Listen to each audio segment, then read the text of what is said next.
it's always good to find a beautiful place. Sometimes where doesn't matter, but it sure does help.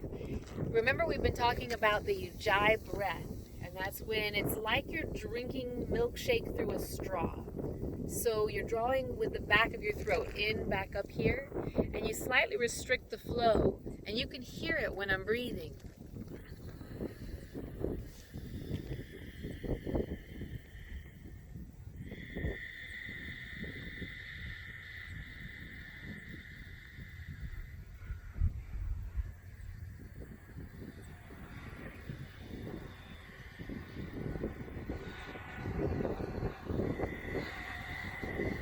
Now, this is really good for helping you to relax your nervous system, to focus your mind, soothe your nerves. It's even actually scientifically shown to cool just a little bit here inside the head, inside the skull, at the base of the brain.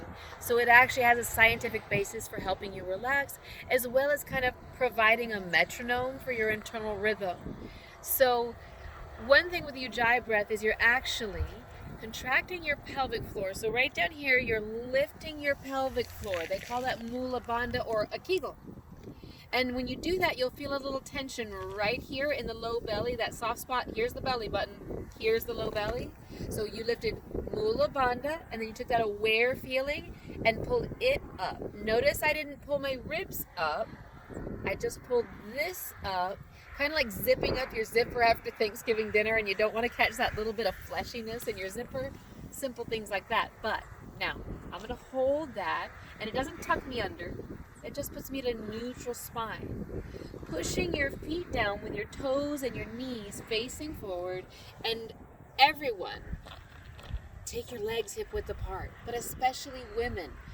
Unclench this and put your legs hip width apart. Pull the pelvic floor up, mula bandha, like a kegel. Pull this up, uddiyana bandha, like zipping up, and then pushing that down.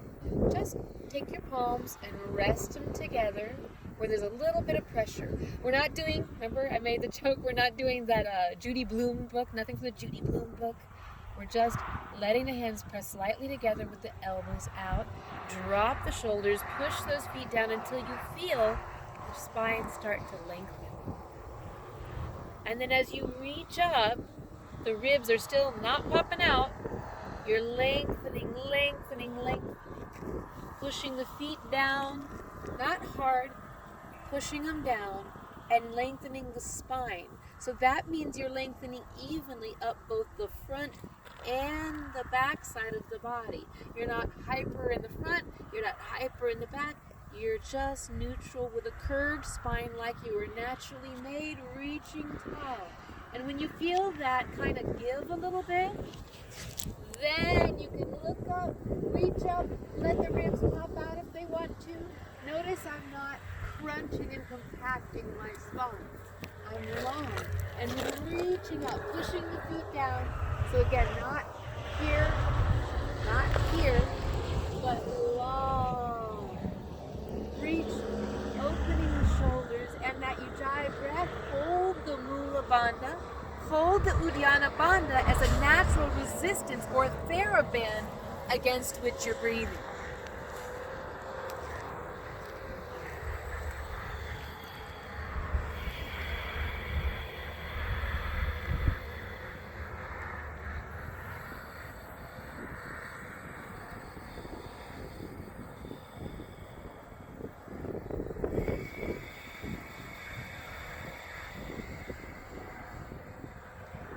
Now the great thing is that starts to warm up your body.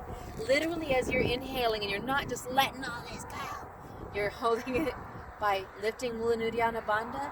As you breathe in, your body wants to push the internal organs down because your lungs expand down, your diaphragm pulls down, and it wants to push these organs so they go boom.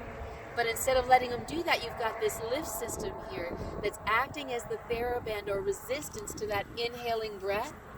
And that makes you warm. And it also causes the breath to have to find somewhere to go. The lungs, like the surface of a balloon, kind of expand into different places. Notice a balloon doesn't just shoot out the end. It starts to kind of glow across. If you watch a balloon inflating, it goes across the whole surface. So as I'm inhaling, I'm expanding here. And then we train my shoulder blades.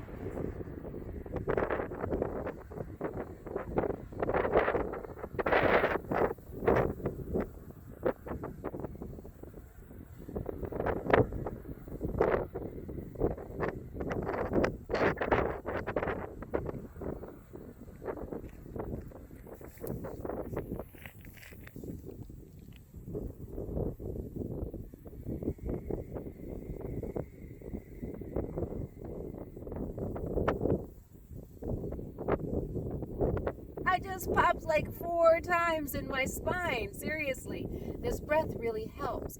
And one of the important things is that you're using the breath not only as a metronome to your movement, but almost like a pulmonic machine. So as I'm inhaling, that's going to support my movement. And as I'm exhaling, that's going to allow my bend. So let me take these off because I really like my glasses and I'd like to keep them. So palms together and elbows out, relax. Knees and toes are straight forward, pushing down, lifting Mula Bandha, lifting Ujjayi Bandha, and then reaching up and enjoying the gorgeous view out there and the breeze on my skin.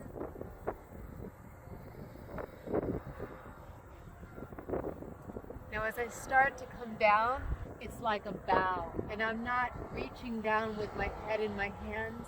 I'm lifting my tail until my back has to lower. So from here, at the top of my inhale, where there's even hang time, then I'm lifting my tailbone and watch it start to make me come down.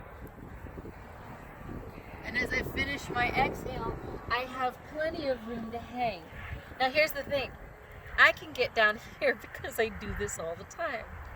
You might not get here, but the point is not to try to get here. The point is to make this angle right here, folding at the hip, acute. So again, you're lifting your tail. Notice that the hip bones come closer and closer and closer and closer to the thighs. That's what's important. And if you have something you can reach out and grab and that helps you, good. If you need to do this, that's fine. Don't do this, do this. So again, we were reaching up, we were at the top of an inhale.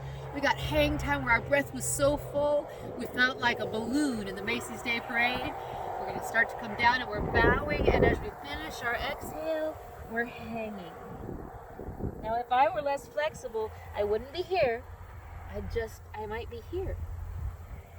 Let your spine get longer and enjoy one extra breath here if you want, but this is the exhale. Okay, so we take a deep breath in here, and then here's where our breath really is important, is in plank. So, Mula Bandha, pull that pelvic floor toward your head. Ujjayi Bandha, pull that place that's under your zipper toward your ribs, and lengthen your spine toward the heels.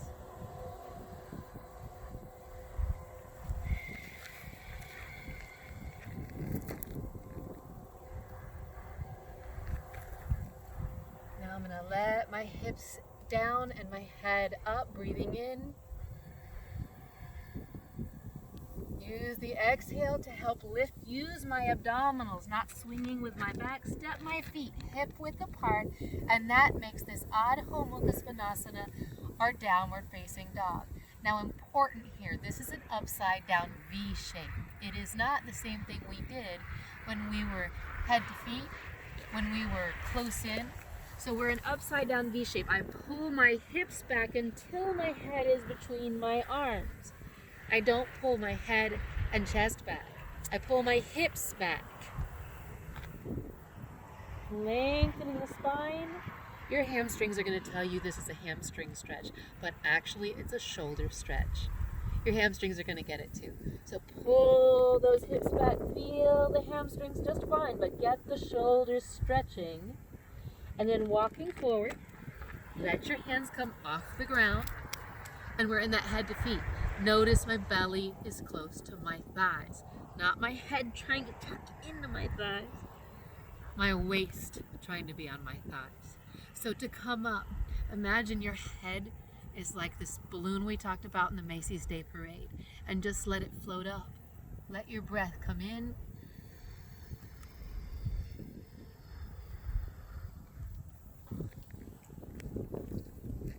Hang time.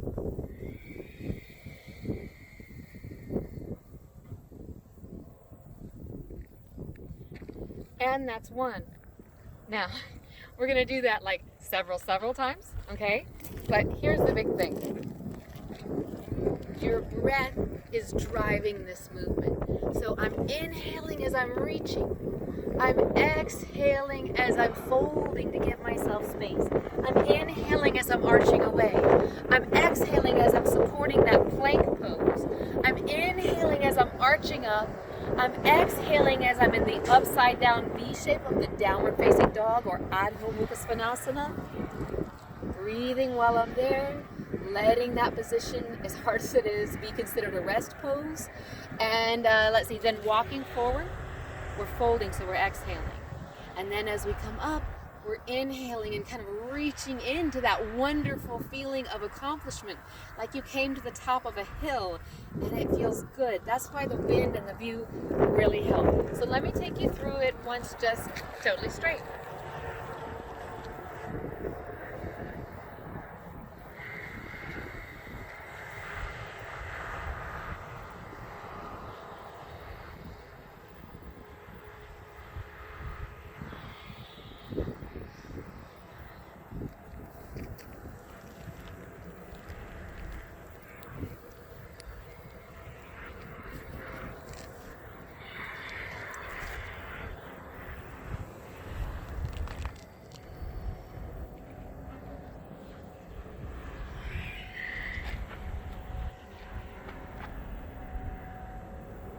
Remember here that you're pulling your hips back, and that way you don't have to push much with your hands.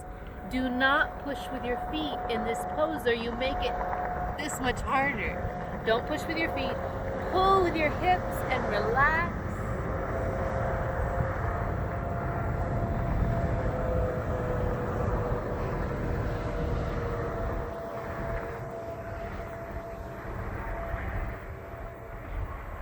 One more deep breath in. Exhale, walk it forward. Inhale, arch and stretch. And let it down. Inhale, let's fly up. Feel how good it feels to stretch everything. And the wind is blowing around you. Now, if as you go out and down, you can take your arms behind you like this. You'll find that pose I was doing with you last Sunday where it's just like on a stage when someone says, ah, and sings out that note. Feel that stretch right there in the arms, opening across your chest. So as you're coming out and down, find that stretch and feel really, really good. Good. So I'm going to show you real quick the down dog or Adho Mukha Svanasana from the side, directly from the side. Remember I said don't push with your feet because look, that's hard. You're out over your arms. Instead, don't push with your feet. Pull with your hips. Push with your hands. Relax your feet. Pull with your hips until we have a crease where? At the hips, so that we have belly close to thighs. But nothing else is close to thighs. Don't pull like this. Just pull the hips. Let the arms be long. Keep the elbows not out. Tucked back, rotating the arms. And that's an important one. Now, we want to talk about some lunges. We like to get to them in yoga class this way. But when we're starting out, that can be a little hard. So let's try taking it from front to back. So reaching out and up and bowing to come down, just take a step back and catch your hand somewhere around your foot. So take your right foot back and catch your hand somewhere around your foot. And just rest your body on your leg. Keep the back leg driving. If it's not perfectly straight, if it's like this, that's okay. If your knee is on the floor, no one's gonna come give you a ticket. Just push that back leg long. And if you feel it stretching here in front of the hip, you've got it just right. Now, you can be straightforward to start. It does feel good to look up a little. Breathe. make sure you're not crunching the neck, nice and long. Ujjayi breath. Now, I want you to let the knee bend. Inhale, look up, use your breath. Exhale, push with the back foot and stand on the front one to bring them both forward.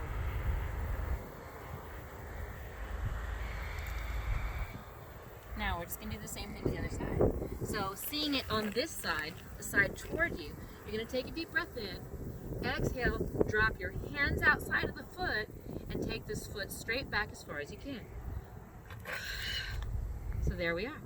Now, again, my hands are outside of the foot for stability. I can be straight looking down. It doesn't matter if your knee bends, but if you can drive it straight, then you're going to feel it right here. If you can keep your body weight with the leg, you can relax this leg and not be all wasting a lot of energy. And if you can look up, it feels all the better. Ujjayi breath.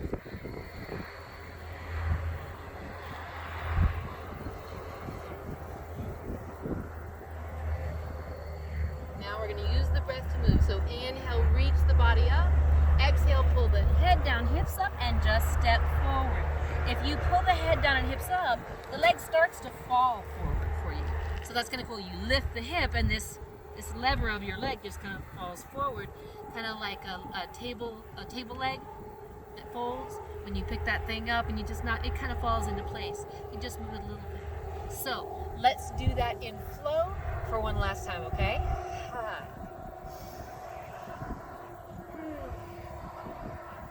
Out and up.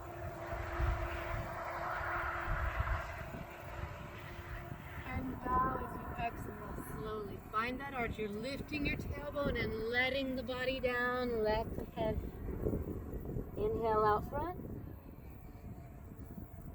Exhale, take the right leg back. Body staying over this leg. Hands catching somewhere around the foot. And plank.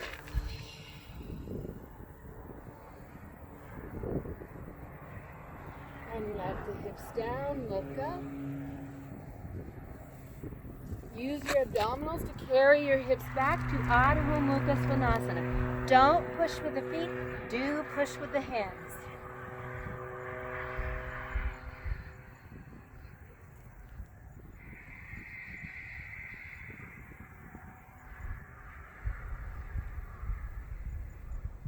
And let's walk it forward. We're going to take the other leg back.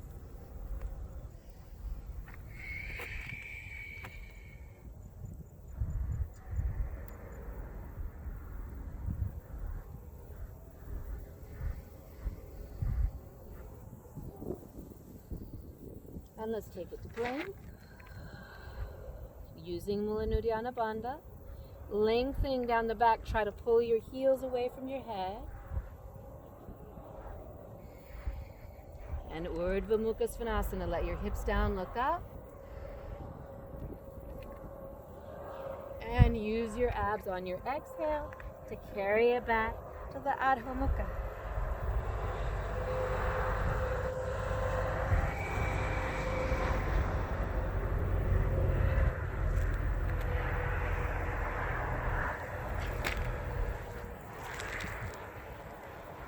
And walk it forward.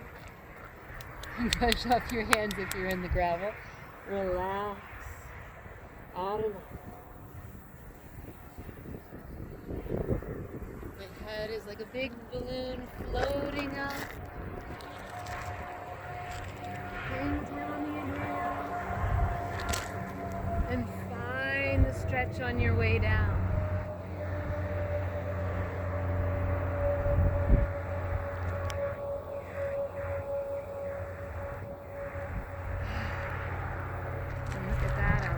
Worth a couple more breaths.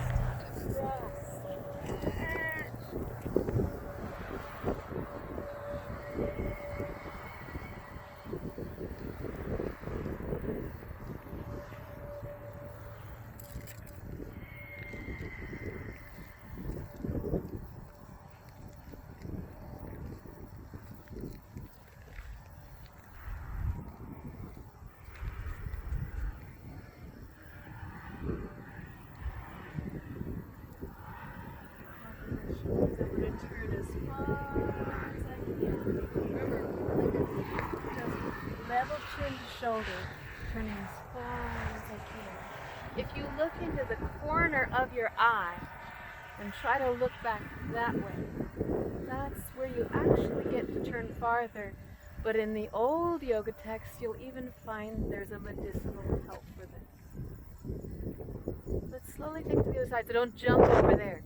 Let your eyes relax to neutral central. And the sides, then you get to enjoy the view and feel the kind of whoosh that's on the other side that you just stretched. And then leading with the eyes, slowly pick over the shoulder.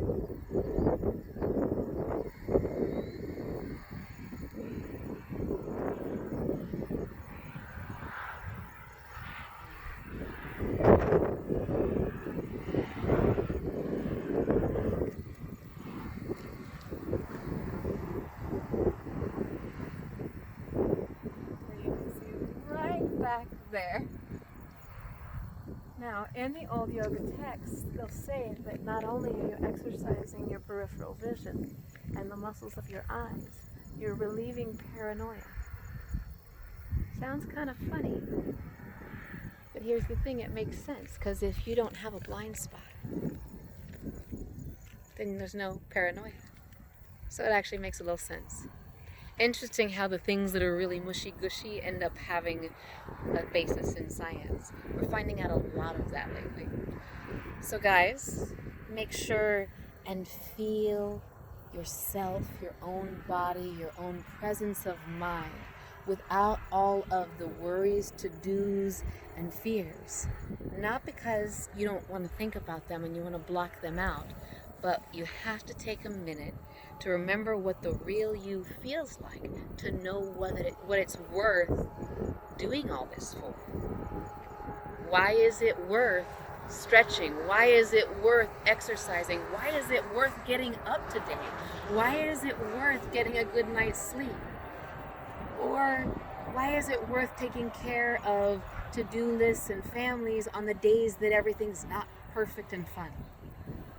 When you feel this inside, when your family's near you or your project that you're working on is near you, this energy is going to come to it. The energy that was the you that connected the first time you came up with that great idea that now sometimes you drag along.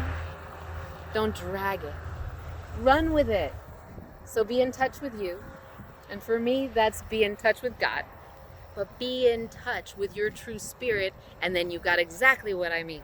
So nobody be afraid of namaste, because it literally means that which is light and good, and God inside me is giving a salutation, salut, hello, to that which is good and great and light and God inside of you.